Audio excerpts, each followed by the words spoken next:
everyone, welcome back to my YouTube channel. Today we are going to start chapter number 19. आज हम Levinson का chapter number 19 gram negative rods related to the respiratory tract, ठीक है, इसके बारे में discuss करेंगे। सबसे पहले हमारे पास जो टॉपिक आ रहा है इसका वो आ रहा है हीमोफिलिस। हमारे पास जो हीमोफिलिस इन्फ्लुएंजा है ये क्या काज करता है, ये काज करता है मेनिंजाइटिस। यंग चिल्ड्रन में ये क्या करेगा, मेनिंजाइटिस का इसकी कॉन्जुगेट जो वैक्सीन है वो इसके इंसिडेंस को क्या करती है, रिड्यूस करती है, ठीक है। इसके बाद ये अपर रिस्पायरेटरी ट्रैक इन्फेक्शन कर सकता है, जैसे upper respiratory tract otitis media, sinusitis, conjunctivitis, glottitis और सेप्सिस कर सकता है चिल्ड्रन में, ठीक है, और नमूनिया भी कर सकता है। हीमोफिलिस रोकरी होती है, ये एजेंट ऑफ कैनक्रोइड होता है, ठीक है। इसके बाद अगर इसकी प्रॉपर्टीज़ की बात करें तो ये क्या है, ये कोकोबैसिलस होता है, ठीक है। ये कोकोबैसिलस है और ग्राम नेगेटिव रोड है। कैप्सूल इसके पास होते हैं, इसका विरुलेंस फैक्टर हम कैप्सूल कह सकते हैं, इसके पास होते हैं। इसकी अगर हम सीरोलॉजिकल टाइपिंग की बात करें तो जो इसकी सीरोलॉजिकल टाइपिंग होती है वो stone antigenicity of capsular polysaccharide, ठीक है, पॉलीसेकेराइड कैप्सूल की एंटीजेनिसिटी पे बेस करती है। इसकी 6 सीरोटाइप होती हैं। जो बी है हमारे पास सीरोटाइप वो स्फीयर होती है, और जो बी कैप्सूल है वो किससे मिलके बना होता है, वो मिलके बना होता है पॉलीराइबिटोल फास्फोट से, ठीक है। इसके बाद अगर हीमोफिलिस इन्फ्लुएंजा की ग्रोथ करवानी है लैब में तो उसके लिए हमें हीम फैक्टर 10 और फैक्टर 5 NAD फैक्टर 5 की ज़रूरत होती है, जो कि जिसके लिए हम क्या यूज़ करेंगे, जिसके लिए हम यूज़ करेंगे चॉकलेट एगर मीडियम, ठीक है, क्योंकि उसमें ये दोनों हमारे पास फैक्टर 5 भी होता है, फैक्टर 10 भी होता है और फैक्टर 5 भी होता है। इसके बाद इसकी ट्रांसमिशन कैसे होती है, इसकी ट्रांसमिशन होती है एयरबोर्न ड्रॉपलेट से, ठीक है। इसकी पैथोजेनेसिस की बात करें तो हम लोग इसे इनहेल करेंगे हीमोफिलिस इन्फ्लुएंजा को, ठीक है, इनहेलेशन ऑफ एयरबोर्न ड्रॉपलेट्स।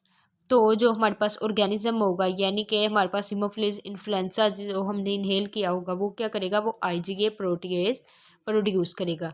जब IgA प्रोटीएज प्रोड्यूस करेगा तो ये क्या करेगा, ये सिक्रेटरी IgA को क्लीव कर देगा, ठीक है, हम कह देंगे ब्रेक कर देगा। तो ये क्या करेगा, जिसकी वजह से ये facilitating attachment to respiratory mucosa, ये जब वो क्लीव हो गया तो जो रिस्पायरेटरी सरफेस है वो खाली हो गई, तो ये उसके साथ जाके अटैच हो जाएगा, फिर ये ब्लड स्ट्रीम में भी एंटर हो जाएगा। जब ब्लड स्ट्रीम में एंटर होगा तो ये क्या काज करेगा, ये करेगा बैक्टीरिया करेगा, ये मेनिंजेस में स्प्रेड करेगा, तो क्या कर देगा, ये कर देगा मेनिंजाइटिस। और इसका जो इन्फेक्शन है वो मोस्टली यंग जो चिल्ड्रन होते हैं, छोटे बच्चे होते हैं, उनमें होता है 6 मंथ टू 6 ईयर्स की एज में, ठीक है। इसकी क्लिनिकल फाइंडिंग हम लोग अगर देखें तो पहले भी पढ़ चुके हैं। इसमें होगा pneumonia, bacteria, meningitis, otitis media, ठीक है। इसके बाद sinusitis, redness with bulging of tympanic membrane, ठीक है। एक तो रेडनेस होगी, दूसरा बल्गिंग ऑफ टेम्पैनिक मेम्ब्रेन भी होगी। सेलुलाइटिस कर सकते, टाइटस भी, एपिग्लोटाइटस भी ये कर सकता है, यानी obstruction of airway.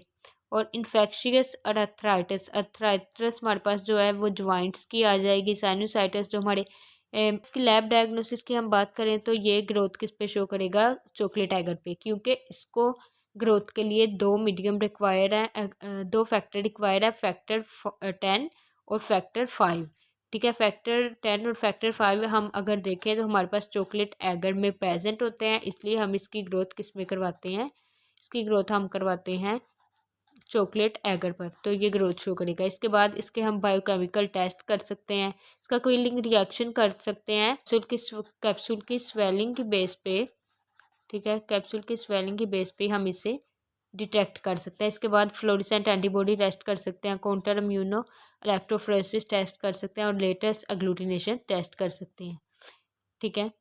Thank you so much for watching my video, stay tuned.